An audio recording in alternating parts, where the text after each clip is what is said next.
আইসার বাপ, বলো আমিনা। আঙ্গরের কাছে যা টাকা ছিল শেষ হয়ে গেল তো, ঘরের পিছে খরচ কইরা। ঘর তো হইলো না, অনেক কি করবা?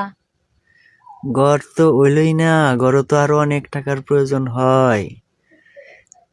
5 ভাগের 1 ভাগ হয়েছে বলা যায় আমাদের ঘরের কাজ। আর 4 বাকি পড়ে রয়েছে, আর 4 ভাগ 4 ভাগ কিভাবে হবো? আরো প্রায় 1 লক্ষ টাকার উপরে খরচ হয়ে যাবে। আমরা তো কামাই করতে পারি না, তাহলে কি করবা?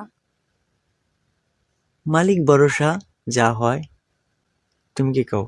মালিক ভরসা, আমি কি করবো? ঘরটা ভাবছি ঘর হয়ে যাব, কিন্তু 5 ভাগের 1 ভাগ হয়েছে, আর 4 বাকি হইলো না।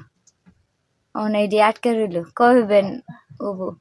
গতকালকে এই কাঠ কিনতে হয়। হ্যাঁ। বারান্দার কাঠ না কিনতে পারলে ওই কাজ শুরু করতে পারবো না, পরে বারান্দা সেটিং করতে পারবো না। হ্যাঁ, বারান্দা সেটিং না, তাহলে কালকে টাঙ্গর কাজ বন্ধ থাকবো। দেখা যাক কি হয়। এ মালিক, পর্যন্ত তো হইলো কিছু দয়াবান দরদি মানুষদের উছিলায়, তাই না? হ্যাঁ।